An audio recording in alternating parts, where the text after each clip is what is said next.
pain transformed into meaning.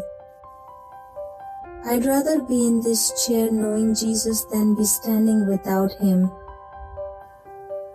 Joni Gregson Tada. In the year 1949, an energetic girl named Joni Gregson Tada was born.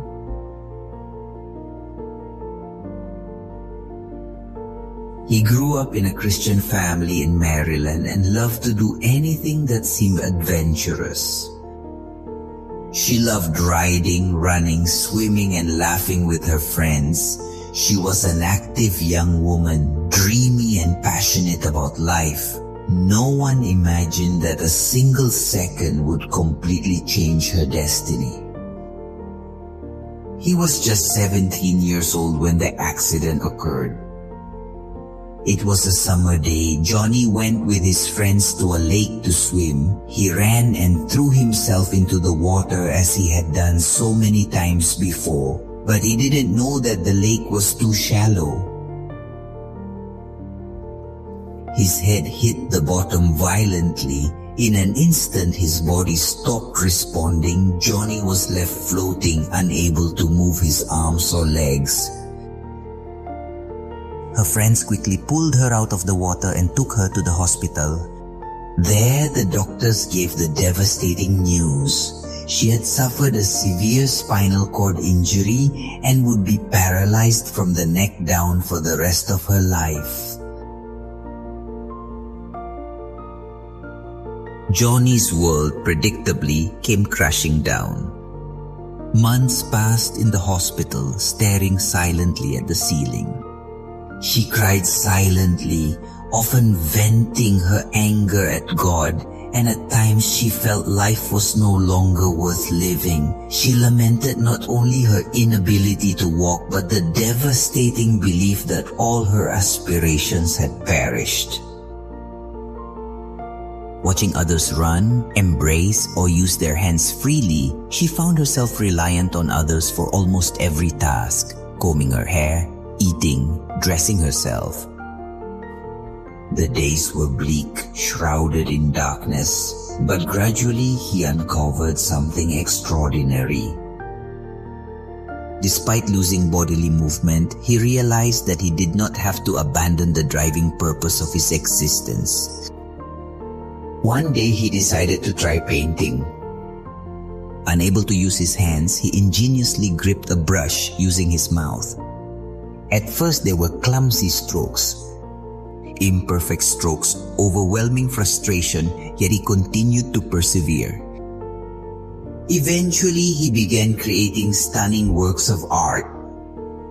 Admirers from various corners of the world treasured his paintings. Soon he authored books and shared his remarkable journey.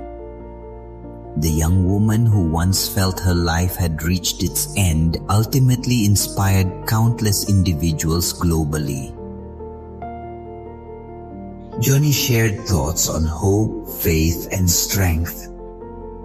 She visited hospitals, encouraged disabled people, and created ministries to help those who suffered. She smiled, not because her pain had disappeared, but because she discovered that even in the midst of the deepest wounds,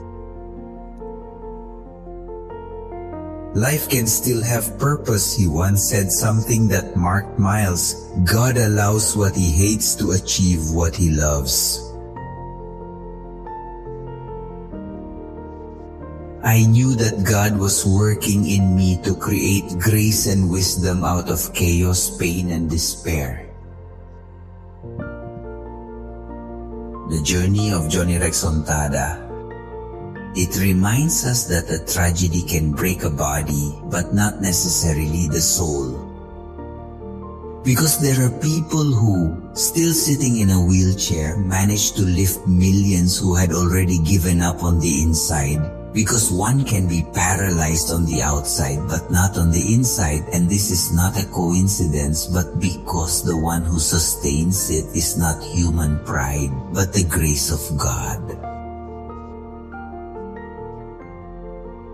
God does not abandon people in the midst of suffering. Rather, a tragedy can become a purpose since true strength is born when we learn to depend on God.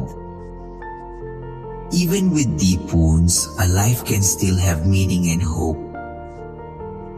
A tragedy is not the end, not for the person who trusts in God and God. He instills a profound sense of hope through his promises, claiming that upon his return, all forms of evil will be transformed into everlasting joy. And we know that to those who love God, all things work for good, that is, to those who are called according to his purpose.